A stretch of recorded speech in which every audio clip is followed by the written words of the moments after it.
बच्चों, इस वर्ष आपके लिए virtual training centre Dasturwadi Dadar Mumbai से एक नया YouTube चैनल निर्मित किया गया है।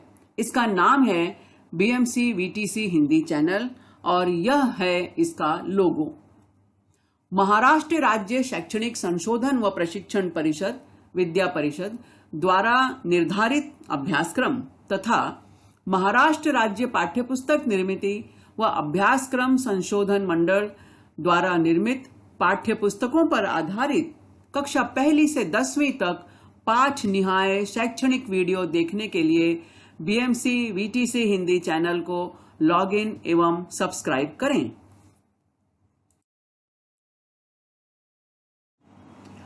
वीडियो देखने के बाद वीडियो के डिस्क्रिप्शन बॉक्स में वीडियो के घटक से संबंधित प्रश्न पूछे गए हैं। इन प्रश्नों को अपनी कॉपी में लिखकर हल करें। वीडियो के डिस्क्रिप्शन बॉक्स में एक गूगल फॉर्म की लिंक भी दी गई है। लिंक खोलकर इस फॉर्म को जरूर भरें।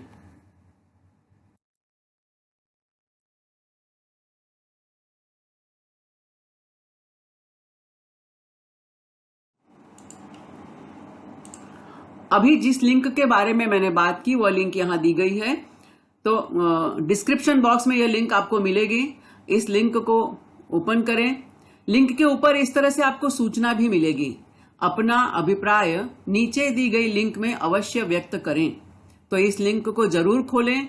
इसमें जो भी प्रश्न पूछे गए हैं उनके उत्तर आपको देने हैं। बहुत ही सरल और सामान्य प्रश्न है, इसलिए आप सभी से विनम्र निवेदन है कि इस लिंक को जरूर खोलें और इसे भरें। जैसे ही आप दी गई लिंक को क्लिक करते हैं, इस तरह से एक गूगल फॉर्म आपके सामने खुल जाएगा, जिसमें ऊपर लिखा हुआ है BMC VTC चैनल में आपका स्वागत है। वीडियो देखने के बाद अपने सुझाव मत अवश्य दें। तो उस फॉर्म में आपको इस तरह से जानकारी पूछी गई है आपसे। आपका नाम, तो यहां आप अपना नाम लिखेंगे। आपकी पाठशाला का नाम, अपनी शाला का नाम लिखना है आपको यहां पर। तो चलो एक प्रैक्टिकल करके देखते हैं कि हम जब मोबाइल में अपना चैनल खोलते हैं तो हमें किस तरह से दिखाई देता है। यह मैंने अपना चैनल खोला है BMC VTC हिंदी चैनल और भूगोल का पहला पाठ है पृथ्वी और रेखा जाल। इस वीडियो के स्क्रीन के हम दाईं ओर देख रहे हैं, एक छोटा सा चिन्ह बना हुआ है। जब इस चिन्ह को हम क्लिक करते हैं तो इसी के नीचे खुल जाता है डिस्क्रिप्शन बॉक्स। इस डिस्क्रिप्शन बॉक्स में कुछ प्रश्न पूछे गए हैं जिनके बारे में हमने पहले बात की है। इन प्रश्नों को आपको ध्यान से पढ़ना है, इन्हें अपनी कॉपी में लिखना है और इन प्रश्नों के उत्तर भी लिखने हैं। इन प्रश्नों के उत्तर आपको कहां मिलेंगे? इसी वीडियो में मिलेंगे। तो जब आप इस वीडियो को ध्यान से देखेंगे तो आपको उनके उत्तर मिल जाएंगे। और जहां पर ये प्रश्न खत्म होते हैं उसी के नीचे आपको ये लिंक दी गई है। इस लिंक को खोलें। जैसे ही इस लिंक को आप क्लिक करेंगे ये लिंक अपने आप खुल जाएगी। इसमें गूगल फॉर्म मिलेगा आपको और उस फॉर्म में कुछ प्रश्न पूछे गए हैं, बहुत ही सहज और सरल प्रश्न। उनको टिक मार्क कीजिए और इस फॉर्म को सबमिट कीजिए।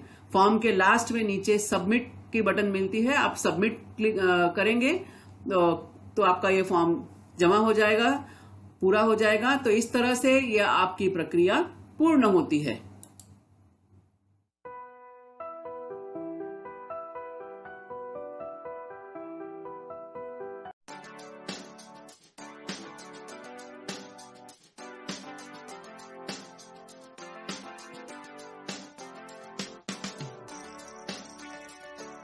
नमस्कार, प्रणाम, आदाब। वर्चुअल क्लास स्टूडियो में आप सभी का हार्दिक स्वागत। कोविड-19 के प्रादुर्भाव की वजह से आज सभी विद्यार्थियों के लिए शाला में प्रत्यक्ष शिक्षा लेना मुश्किल हो रहा है। इस मुश्किल घड़ी में बृहन मुंबई महानगर पालिका ने एक सराहनीय कदम उठाया है और YouTube चैनल की शुरुआत की है। अपने इस YouTube चैनल के अंतर्गत हम शिक्षक आपके समक्ष अपने अपने विषय से संबंधित वीडियो लेकर आते रहेंगे। तो आज मैं श्रीमती पूर्णिमा पांडे वर्चुअल क्लास से उपस्थित हूँ अपना एक विषय और अपना एक घटक लेकर। तो चलें अपने विषय की ओर। छठी के भूगोल विषय के सत्र में आप सभी सादर आमंत्रित हैं।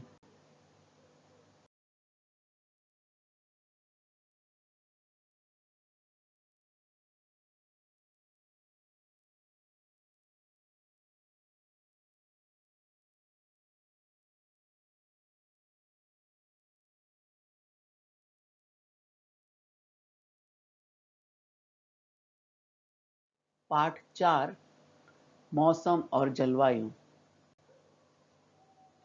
Weather and climate.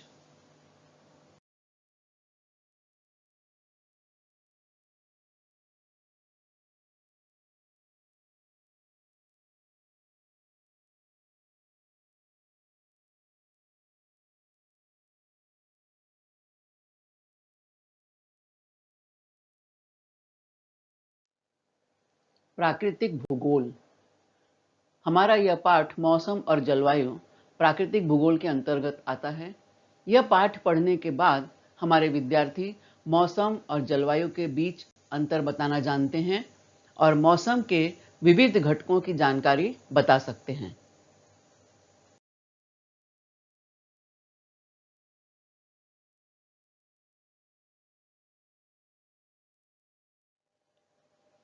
भारत के निम्न स्थानों पर 10 जून के दिन वातावरण की स्थिति इस प्रकार है और इस तालिका के आधार पर आपको प्रश्नों के उत्तर बताने हैं।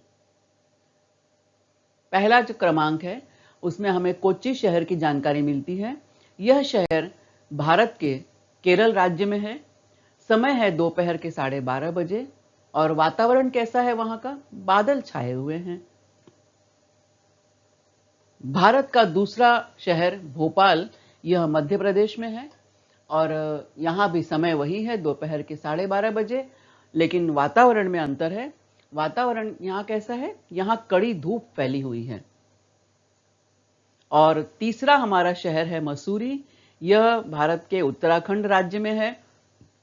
समय वही दोपहर 12:30 बजे, लेकिन यहाँ का वातावरण भी अलग है। ठंडी हवा और हल्की धूप खिली हुई है।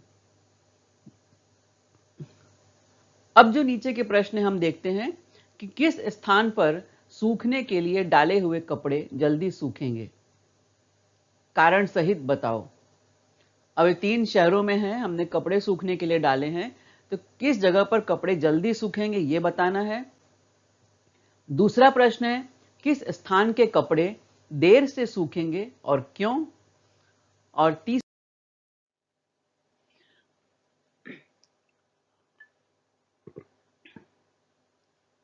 यह है भारत का मध्य प्रदेश राज्य और मध्य प्रदेश में भोपाल। यहाँ पर वातावरण कैसा था? यहाँ कड़ी धूप फैली हुई है, तो गीले कपड़ों में स्थित पानी जो है वो जल्दी ही भाप में बदल जाएगा और कपड़े जल्दी सूखेंगे। धूप तेज है तो कपड़े जल्दी सूखेंगे। यह है हमारा भारत देश और यह है भारत देश में हमारा कोच्चि, जिसे कोचीन पहले कहा जाता था, इसे अब कोच्चि हम कहते हैं। यह प्राकृतिक बंदरगाह है, यानी बंदरगाह है, यानी ये समुद्र के किनारे स्थित है। जैसा कि हम इसके नक्शे में भी इसकी स्थिति हम देख रहे हैं, अरब सागर में स्थित है। अरब सागर में नहीं, अरब सागर के किनारे स्थित है। ठीक है। और यहाँ पर हवा कैसी है? बदरीली हवा है। बदरीली है मतलब बदरा छाए हुए हैं। बदरा कहते हैं बादल को, तो बदरा छाए हैं यानी हवा बदरीली है। इसका मतलब क्या है? बादल छाए हुए हैं और हवा में धूप नहीं है, क्योंकि बादल जो है वो सूर्य के प्रकाश को ढक लेता है, तो वातावरण में धूप नहीं है। इसका मतलब क्या है? अभी अभी वर्षा काल प्रारंभ हुआ है।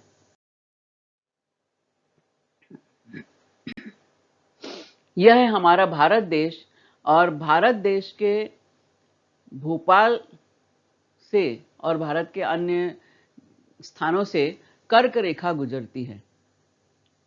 कर्क रेखा हम सब जानते हैं, हमने इसके पहले के पाठ में अध्ययन किया है कि कर्क रेखा उत्तरी गोलार्ध में है, भारत से गुजरती है अब देखते हैं हम मसूरी, यह शहर उत्तराखंड में है और कर्क रेखा के उत्तर में है।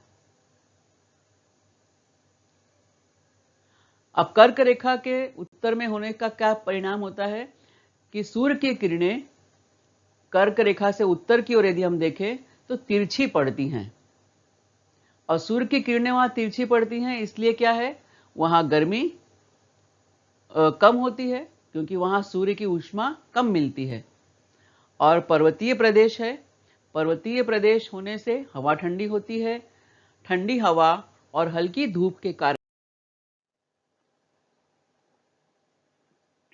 अलग अलग प्रकार के हम मौसम देख रहे हैं।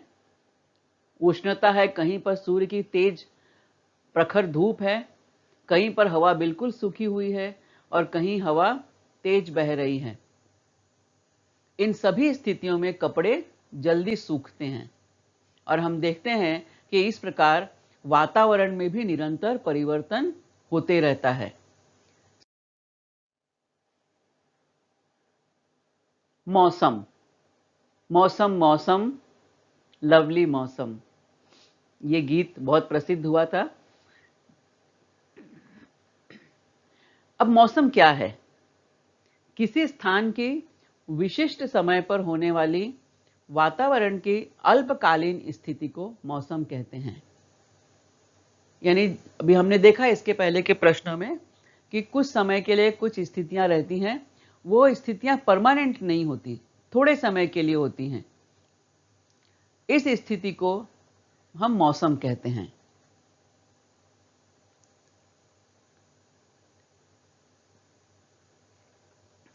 मौसम के घटकों का हमारे दैनिक व्यवहारों तथा जीवन पद्धति। अभी हमने बात की मौसम की। आप भी कभी कभी इस तरह से बातें करते होंगे आपस में कि आज सुबह कितनी ठंडी थी। कभी हम कहते हैं बाप रे, दोपहर में कितनी गर्मी लग रही थी। तो कभी ऐसे वाक्य हम सुनते हैं, अरे आज तो दोपहर में अचानक बरसात हो गई, तड़के बड़ी ठंडी हवा चल रही थी, शाम के समय तो बादल छा गए थे, और अभी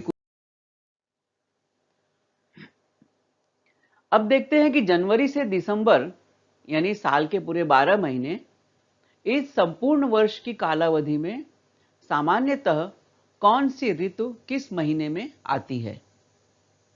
गर्मी की ऋतु, बरसात की ऋतु और सर्दी की ऋतु। मोटे रूप में हम ये तीन मुख्य ऋतुओं की बात करते हैं। तो गर्मी की ऋतु में कौन कौन से महीने हैं? यानी फरवरी, मार्च, अप्रैल और मई, ये जो 4 महीने हैं मुख्य रूप से ग्रीष्म ऋतु के महीने माने जाते हैं, या गर्मी की ऋतु होती है इन महीनों में। इसके बाद आता है जून, जुलाई, अगस्त, सितंबर, यह मुख्य रूप से बरसात के महीने होते हैं। और अक्टूबर, नवंबर, दिसंबर, वर्षा काल में हम कौन से विशेष कपड़े पहनते हैं? वर्षा काल में हम रेनकोट पहनते हैं, जिससे हमारे अंदर के कपड़े भीगते नहीं हैं और पानी से, बारिश से हमारा बचाव होता है। ऊनी कपड़े हम कब पहनते हैं? सर्दी के मौसम में ऊनी कपड़े पहनते हैं, कंटोप पहनते हैं। जहां बहुत ज्यादा ठंडी पड़ती है वहां हाथों में ग्लव्स पहनते हैं, ऊनी ग्लव्स पहनते हैं। अब मुंबई में तो इतनी ठंड नहीं पड़ती कि हमें ग्लव्स पहनने की नौबत आए, लेकिन भारत के कई राज्यों में, उत्तर भारत के कई राज्यों में बहुत कड़ाके की ठंड पड़ती है और वहां पर हाथों में ग्लव्स, दस्ताने पहने जाते हैं। महीन सूती वस्त्रों का उपयोग मुख्यतः किस ऋतु में किया जाता है? फटाफट आप बता दोगे, मुझे पता है, गर्मी की ऋतु। प्रत्येक ऋतु की विशिष्ट कालावधि होती है। वर्ष के लगभग उसी कालखंड में हम उन ऋतुओं का अनुभव करते हैं, इन ऋतुओं को महसूस करते हैं। जैसे अभी हमने बात की कि फरवरी, मार्च, अप्रैल, मई, ये जो 4 महीने हैं ये विशेष काल हैं, यानी इन 4 महीनों में हमें गर्मी का अनुभव होता है। उसी तरह से हम देखते हैं जून, जुलाई, अगस्त, सितंबर, इन 4 महीनों में हमें बारिश का अनुभव होता है। तो मौसम की जो ये दीर्घकालीन स्थिति होती है, दीर्घकालीन मतलब लंबे समय तक, 4 महीने का लंबा अंतराल है। तो लंबे समय तक जब किसी मौसम की स्थिति बनी रहती है, उस औसत स्थिति को ही उस प्रदेश की जलवायु कहते हैं। शीत और शुष्क जलवायु, गर्म और नम जलवायु अथवा गर्म और शुष्क जलवायु।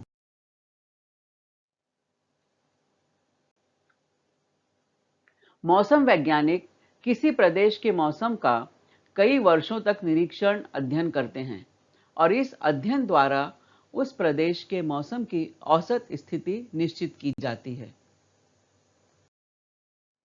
अब हम देखते हैं मौसम के मुख्य घटक कौन कौन से हैं।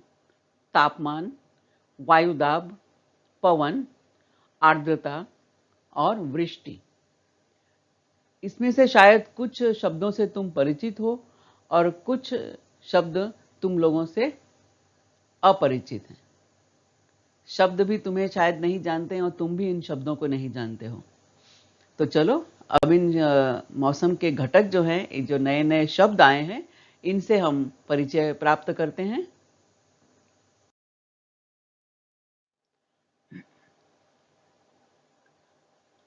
पहला घटक हमने देखा था तापमान। गर्म हुए भूपृष्ठ के सानिध्य में जो हवा होती है वह गर्म हो जाती है। इसके पश्चात हवा की ऊपरी परतें क्रमशः गर्म होती जाती हैं।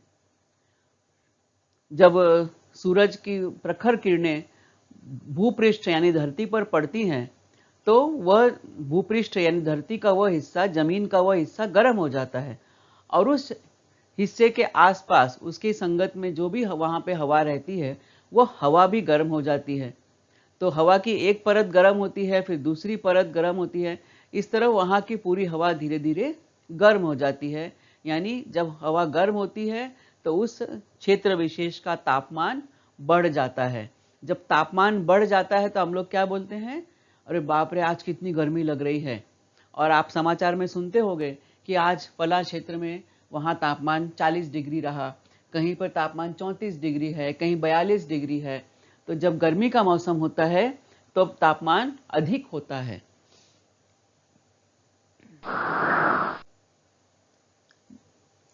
जैसा मैंने बताया था, भूपृष्ठ को सूर्य से ऊष्मा मिलती है और इस ऊष्मा के कारण भूपृष्ठ गर्म होता जाता है। अब इसके बाद हम देखें कि तापमान और किन किन स्थितियों पर निर्भर करता है। तो पहला हमने देखा कि सूर्य की ऊष्मा के कारण तापमान में बदलाव होते हैं। दूसरी स्थिति आती है कि यदि हम पृथ्वी का ग्लोब देखें और उसमें हम ये देखें विषुवत वृत्त, भूमध्य रेखा, और भूमध्य रेखा से यदि हम ध्रुवों की ओर बढ़ते हैं तो क्या हम देखते हैं कि विषुवत वृत्त से दोनों ध्रुवों की ओर बढ़ने पर तापमान कम होते जाता है। जैसे जैसे हम विषुवत वृत्त से कर्क रेखा और कर्क रेखा से उत्तरी ध्रुव की ओर चलते हैं और उसी तरह दक्षिणी गोलार्ध में कर्क रेखा से मकर रेखा की ओर और मकर रेखा से हम ध्रुवों की ओर चलते हैं, दक्षिणी ध्रुव की तरफ यानी अंटार्कटिका की तरफ। तब क्या होता है, ध्रुवों की तरफ तापमान कम होने लगता है, यानी ठंडी बढ़ती जाती है। अब क्यों ठंडी बढ़ती है, हमने पिछले पाठों में देखा था कि सूर्य की किरणें कर्क रेखा यानी ट्रॉपिक ऑफ कैंसर, भूमध्य रेखा और ट्रॉपिक ऑफ कैप्रिकॉन यानी मकर रेखा, इन तीनों के बीच ही सूर्य की किरणें सीधी और थोड़ी तिरछी पड़ती हैं। जैसे ही हम कर्क रेखा और मकर रेखा के, कर्क रेखा के उत्तर में और मकर रेखा के दक्षिण में यदि हम आगे बढ़ते हैं तो सूर्य की किरणें बहुत ही तिरछी पड़ती हैं, जिससे उन क्षेत्रों में सूर्य की ऊष्मा कम मिलती है और तापमान कम होता जाता है।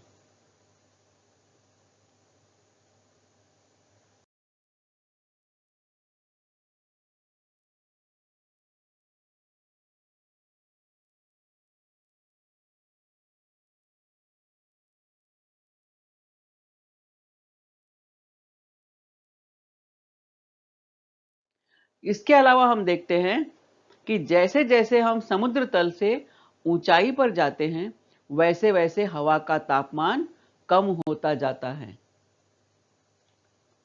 हम एक उदाहरण देखते हैं कि अब जहाँ भी आप जानते हो पानी जो है सबसे निचले स्थान पर अपनी जगह बना लेता है। आप यदि कहीं किसी जगह पर खड़े रहो और उस जगह पे पानी यदि हम 1-2 बाल्टी पानी यदि हमने डाल दिया, तो जहाँ पर थोड़ा गड्ढा होगा या गहरा नीचा जमीन की थोड़ी सी गहरी होगी जमीन, वहां पर पानी इकट्ठा हो जाता है जाकर। यानी पानी यदि किसी जगह पर इकट्ठा है तो वह उस स्थान की सबसे निचली सतह होती है। ठीक है। अब जैसे जैसे हम ये समुद्र की सतह है, अब हमारी धरती पर हम जानते हैं कि 71% जो है ये पानी ही है, महासागर है। तो ये जो सागर है, जहां तक सागर है मतलब वहां पे जमीन नहीं है। जैसे ही हम सागर से थोड़ी ऊंचाई की ओर चलते हैं, तो जैसे जैसे हम समुद्र से ऊंचाई पे चलते जाते हैं, वैसे वैसे हवा का तापमान कम होते जाता है। समुद्र लेवल पर हवा का तापमान अधिक होता है। यानी समुद्र के किनारे आप देखोगे तो अक्सर वहां पर जो है वहां के जो प्रदेश हैं वहां पर उमस अधिक होती है।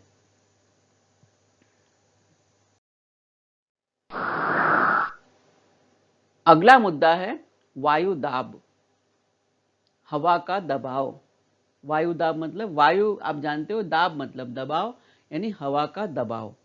यह है हमारी पृथ्वी का ग्लोब। पृथ्वी अपने अक्ष पर सतत घूमती रहती है और पृथ्वी के चारों ओर हवा की मोटी परत पाई जाती है, जिसे हम पृथ्वी का वायुमंडल कहते हैं। तो ये जो हवा की जो इतनी मोटी परत है, ये हवा की मोटी परत पृथ्वी पर दबाव डालती है। हर चीज का वजन होता है और जिसका भी वजन होता है उसका दबाव होता है। हम लोग कहते हैं हवा बहुत हल्की होती है, लेकिन हल्की होती है मतलब वजन है, तभी हम कंपेयर कर रहे हैं ना कि हवा हल्की है। तो हल्की, जब भी किसी चीज में वजन है तो वो उस चीज का दबाव पड़ता है। तो वैसे ही पृथ्वी के चारों तरफ व्याप्त वायुमंडल का पृथ्वी की सतह पर निरंतर दबाव पड़ते रहता है और इसे ही हम कहते हैं वायु दाब।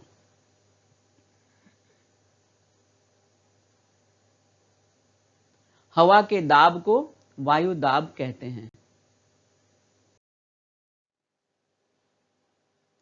सी लेवल पे यानी भूपृष्ठ के समीप वायु दाब अधिक होता है और जैसे जैसे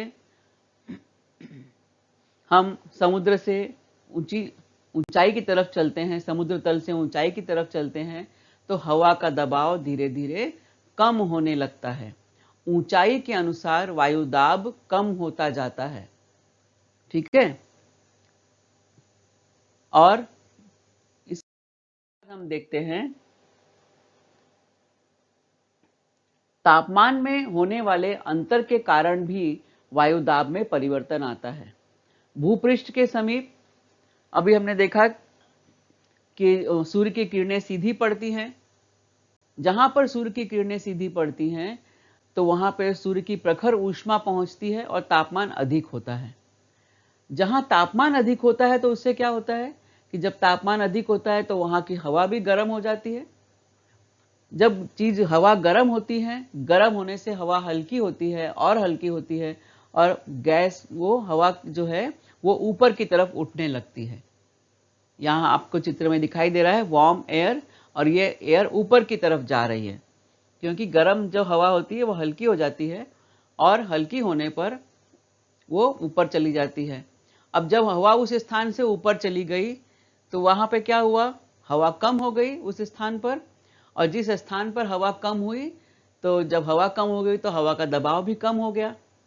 अब उसमें क्या होता है कि जिस स्थान पे ठंडी हवा है, ठंडी हवा जो होती है वो वजन में भारी होती है, उसका वजन ज्यादा होता है। अब हम देखें कि जब यहां से गर्म हवा ऊपर की तरफ चली गई और ये स्थान खाली हो गया तो जो ठंडी हवा है, वजनदार हवा है, वो तुरंत ये खाली हवा की जगह बहने लगती है, दौड़ने लगती है।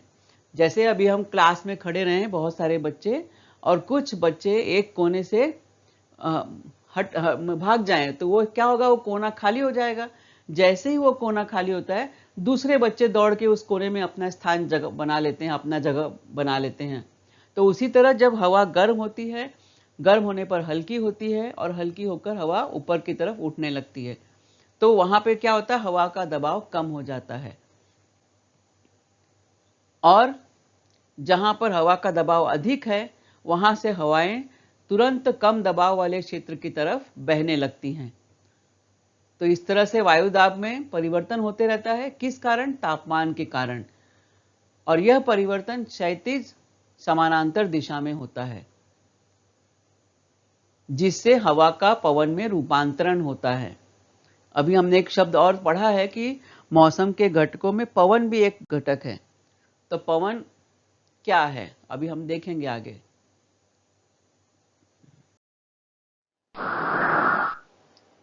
पवन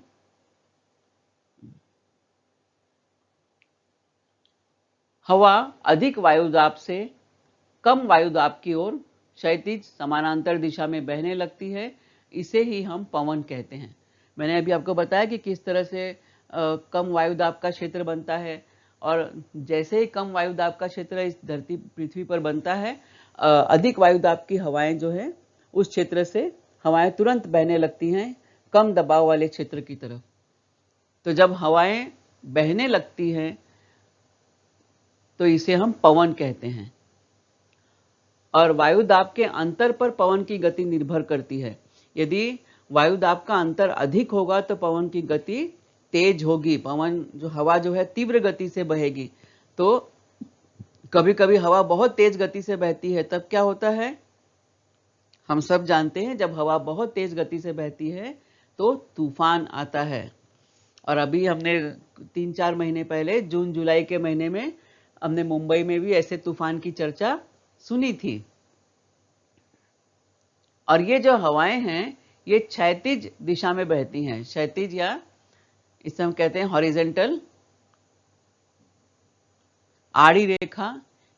तो हवाएं जो हैं वो आड़ी बहती हैं, आड़ी दिशा में बहती हैं, क्षैतिज समानांतर दिशा में बहती हैं। आर्द्रता, ह्यूमिडिटी, ये बिल्कुल नया शब्द है बच्चों हमारे लिए, है ना। आप ये शब्द पहली बार पढ़ रहे हो, तो इसका बहुत ही लेकिन आसान सा अर्थ है। हम सब जानते हैं कि हवा में पानी की वाष्प होती है। हवा में के कई घटक होते हैं, जैसे ऑक्सीजन एक घटक है हवा का, हवा में अन्य गैसें होती हैं, कार्बन डाइऑक्साइड होती है, और हवा में उसी तरह पानी की वाष्प भी होती है। वह पानी की वाष्प यानी पानी की मात्रा होती है, पानी की, और पानी मतलब नमी होती है। और ये जो पानी की वाष्प है, जल वाष्प है, ये अदृश्य होती है। हवा भी अदृश्य होती है, हवा हमें दिखाई नहीं देती, हम हवा को महसूस कर सकते हैं। उसी तरह हवा में पानी की वाष्प होती है, ये भी अदृश्य होती है, ये भी हमें दिखाई नहीं देती। यह अदृश्य जल वाष्प जो है उसकी मात्रा थोड़ी मात्रा है, यानी जल वाष्प थोड़ी है या जल वाष्प ज्यादा है। यह जो अदृश्य जल वाष्प की मात्रा है यही आर्द्रता कहलाती है, ह्यूमिडिटी कहलाती है।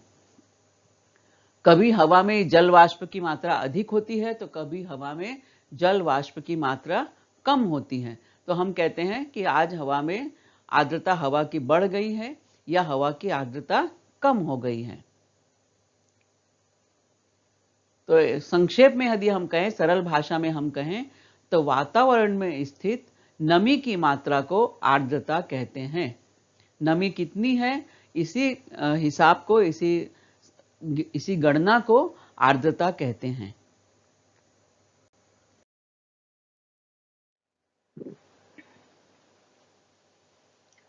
अब आर्द्रता के बारे में यदि हम बात करें तो हम सब इससे परिचित हैं। आपको ये शब्द भले आपके लिए नया है, लेकिन हम सब इससे परिचित हैं। कैसे? तो वायु की नमी से हमें बहुत फायदा होता है। कैसे फायदा होता है? स्वास्थ्य के लिए वायु में कुछ अंश जल वाष्प का होना बहुत आवश्यक है। हवा की नमी से पेड़ पौधे अपनी पत्तियों द्वारा जल प्राप्त कर लेते हैं।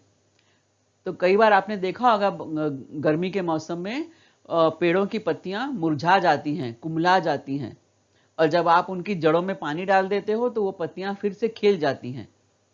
तो यदि हवा में नमी, अच्छी खासी नमी रहती है, तो हवा की नमी से पेड़ पौधे जो होते हैं वो अपनी, उनकी जो पत्तियां होती हैं वो जल ग्रहण कर लेती हैं।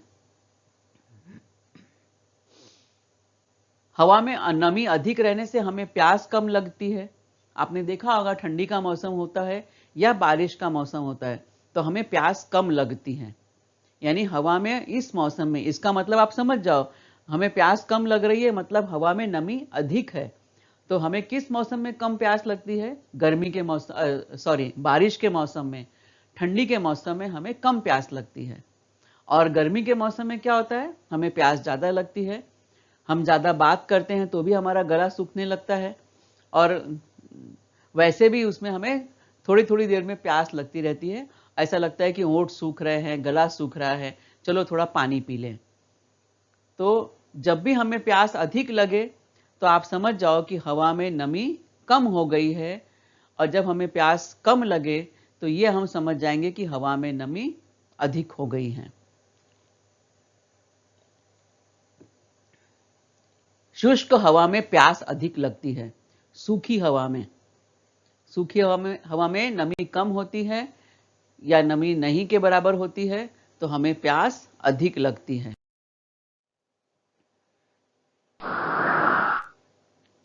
वृष्टि, यहां पर हम देख रहे हैं जल चक्र। सूर्य की गर्मी से समुद्र के ऊपर की हवा गर्म होती है, समुद्र के पानी के ऊपर की हवा, और वह भाप बनकर ऊपर जाती है। ऊपर पहुंचने पर हवा ठंडी हो जाती है, और उस हवा में जो पानी की बूंदें होती हैं वह पानी की बूंदें बरस जाती हैं। यह वृष्टि का एक रूप है।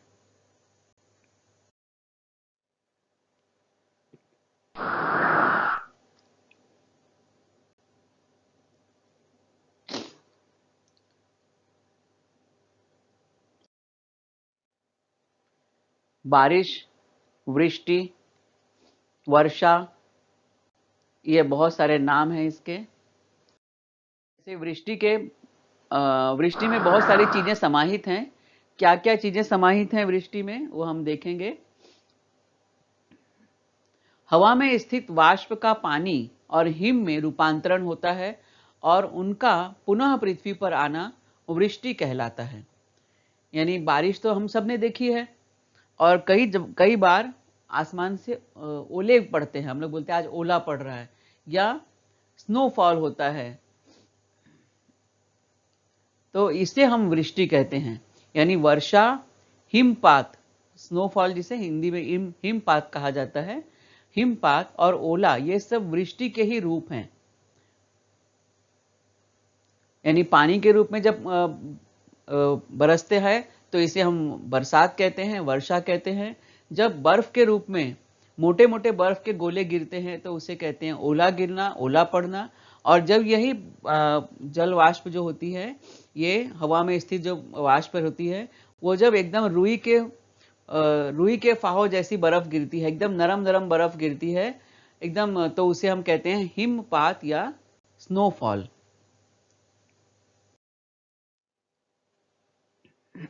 कई बार बारिश चक्रवाती तूफानी रूप में होती है, कई बार बहुत हल्की बारिश होती है।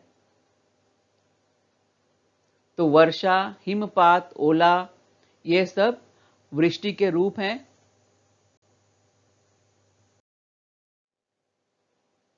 ये हम देख रहे हैं हिमपात यानी स्नोफॉल।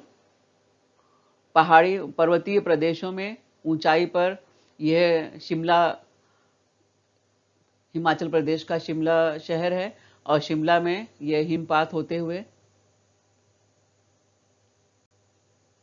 इसी तरह हम ये देख रहे हैं यूरोप का एक शहर जहां पर हिमपात हो रहा है, स्नोफॉल होता हुआ। ये हम देख सकते हैं कश्मीर में स्नोफॉल। तो इस तरह ये हम देखते हैं कि जब ये बर्फ जो है बहुत हल्की फुल्की रूप में गिरती है, लगातार पानी की जगह बर्फ गिरती है, लेकिन ये बर्फ ऐसे मारक नहीं होती है, इससे चोट नहीं लगती, ये बहुत हल्के फुल्की रहती है, तो इसे हम हिमपात कहते हैं। जब यही बर्फ मोटे मोटे गोलों के रूप में जैसे कई बार ये जितने आलू के साइज के उतने आकार के या कई बार उससे छोटे भी या मटर के दानों के आकार के ऐसे ठोस बर्फ गिरती है तो वो उससे चोट भी लग सकती है, तो उसे हम कहते हैं ओला पड़ना। तो मौसम कैसा है यह अलग अलग समय के अनुसार बताया जाता है। तो जलवायु जो है ये दीर्घकालीन परिस्थितियों के अनुसार बताई जाती है। मौसम में सतत परिवर्तन होते रहता है और हमें आसानी से मालूम पड़ जाता है, वो सहजता से हमें उसका अनुभव होता है। और जलवायु में होने वाले परिवर्तन दीर्घकाल के बाद होते हैं और वे सहजता से उनका अनुभव हम नहीं कर पाते हैं।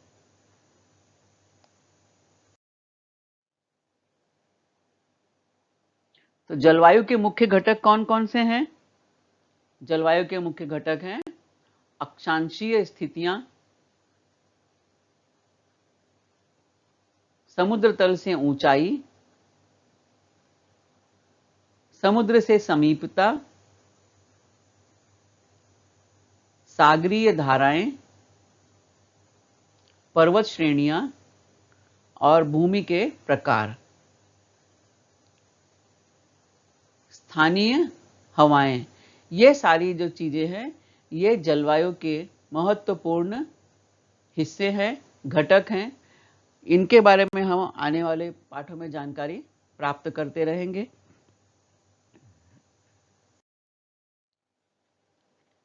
मैं कौन हूं? मैं निरंतर परिवर्तित होती रहती हूं। कौन हूं मैं, बताओ? मैं हूं हवा। मैं सभी स्थानों पर एक समान नहीं होती हूं। जलवायु, मैं जल बिंदुओं का घना रूप होती हूं। हिम, मैं वातावरण में वाष्प के रूप में होती हूं।